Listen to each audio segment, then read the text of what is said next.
মুর্শিদাবাদের রাবেতা বোর্ডের পঠন পাঠন নিয়ে আলোচনা সভা অনুষ্ঠিত হলো বহরমপুরে।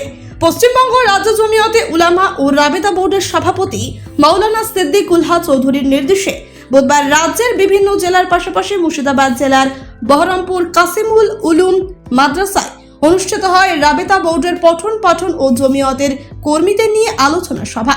এদিনের আলোচনা সভায় প্রায় 120টি মাদ্রাসার প্রতিনিধিরা উপস্থিত ছিলেন।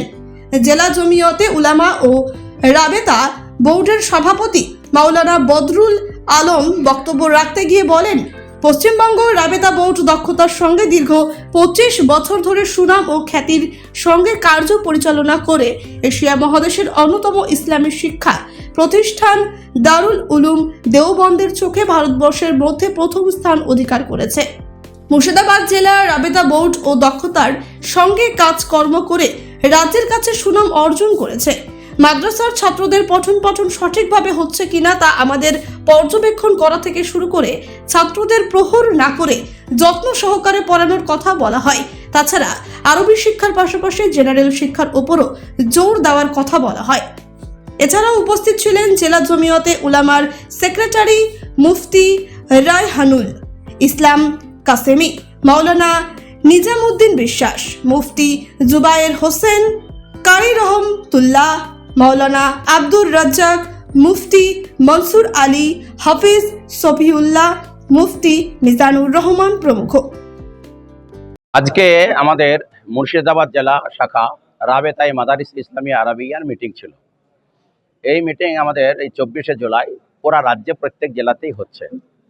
সেই হিসাবে মুর্শিদাবাদ জেলাতে হলো আলোচ্য সূচি ছিল মানসাগুলা যাতে সংগঠিতভাবে চলে, মানসার আগামী কর্মসূচি কী হবে, তাদের পাঠ্যতালিকা অনুযায়ী কিভাবে পড়াবে এবং বাংলা ইংরেজি বিজ্ঞান ভূগোল কিভাবে পড়ানো হবে, সেই সঙ্গে মানসার সাফ সুতরাই কীভাবে থাকবে, মাদ্রাসার হিসাব নিকাশ অডিট কিভাবে সরকারিভাবে করাবে, সেইভাবে মাদ্রাসার শিক্ষা ব্যবস্থাকে আরও কী করে উন্নতি করা যাবে, মাদ্রাসার পরিকাঠামো এবং ছাত্রদের এবং শিক্ষকদের স্বাস্থ্য, চিকিৎসা, স্বাস্থ্য এভাবে কিভাবে পরিচর্যা করতে হবে, এ বিষয়ে বিস্তারিত আলোচনা হলো।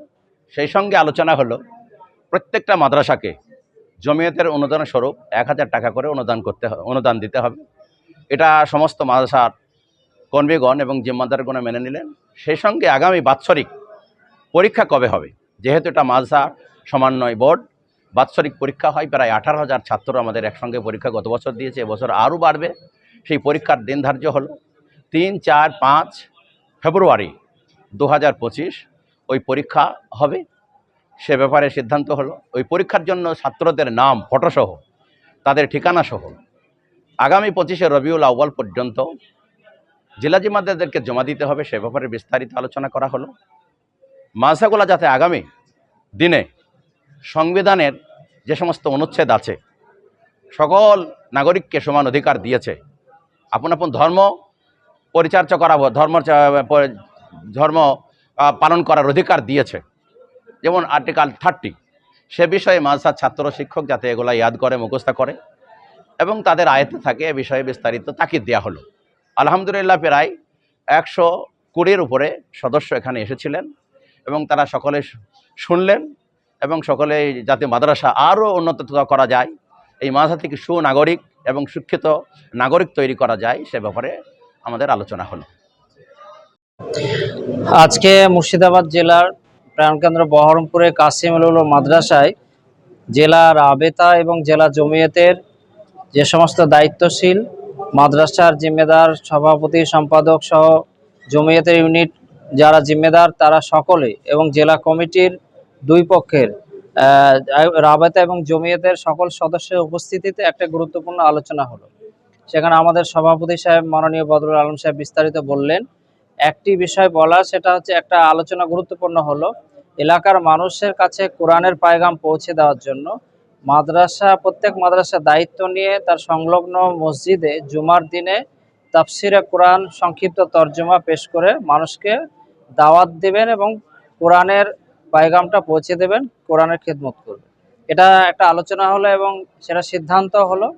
সাথে সাথে মাদ্রাসাগুলোর ক্লাসরুম থেকে শুরু করে ছাত্রদের জায়গা, খাবার জায়গা, সমস্ত কিছু পরিষ্কার পরিচ্ছন্নতার ব্যাপারে গুরুত্ব দেওয়া হলো এবং দেশের মূল স্রোতে থেকে আধুনিক শিক্ষার উপরে জোর দেওয়া হলো। সাথে সাথে দেশের সংবিধান সম্পর্কে জানতে হবে। সংবিধানের মৌলিক ধারা, বিশেষভাবে সংখ্যালঘু বা যারা ধর্মীয়ভাবে ধর্ম পালন করতে পারে সেই সমস্ত অধিকার দেওয়া আছে যে জায়গাগুলো, সেই জায়গাগুলো বিশেষভাবে সংবিধানের সেইগুলো একত্রিত করে সব মাদ্রাসায় শিক্ষার্থী, ওলামা সকলের কাছে পৌঁছে দেওয়া হবে। সেগুলো তারা জানবে, এলাকার মানুষকে জানাবে। এটা আজকে আলোচনা হলো। বহরমপুর থেকে জাকির শেখের রিপোর্ট, চেতনা নিউজ। আপনি কি হজ ও উমরাহ যাবার কথা ভাবছেন, তাও আবার স্বল্প খরচে? তাহলে আজই আসুন ইকোপাস রানী নবাব টিকিট এন্টারপ্রাইজে। এখানে একমাত্র আপনি স্বল্প খরচে এই সুবিধা পেতে পারবেন। খুব স্বল্প খরচে উমরাহ হজ যাবার জন্য আজই যোগাযোগ করুন ইকোপাস রানী নবাব টিকিট এন্টারপ্রাইজ প্রাইভেট লিমিটেডের সঙ্গে। আমাদের ঠিকানা জীবন্তীকান্দি, মুর্শিদাবাদ। উমরাহ হজে থাকছে বিশেষ সুবিধা, ভিসা থেকে শুরু করে যাওয়া আসার টিকিট, হোটেলে থাকা ও খাওয়ার সুব্যবস্থা। এছাড়াও থাকছে মক্কা এবং মদিনার পবিত্র জায়গাগুলির জিয়ারতের বিশেষ সুবিধা, সেই সঙ্গে যে কোনো সমস্যার চটজলদি সমাধানও। তাহলে আর ভাবনার কি?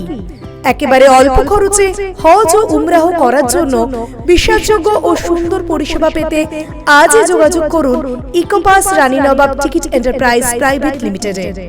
প্রযত্নে মোহাম্মদ গাফফার শেখ। আমাদের ঠিকানা জীবন্তী পেট্রোল পাম্পের কাছে, কান্দি, মুর্শিদাবাদ। মোবাইল নম্বর 9126417410 অথবা 7908682681 এই নম্বরে।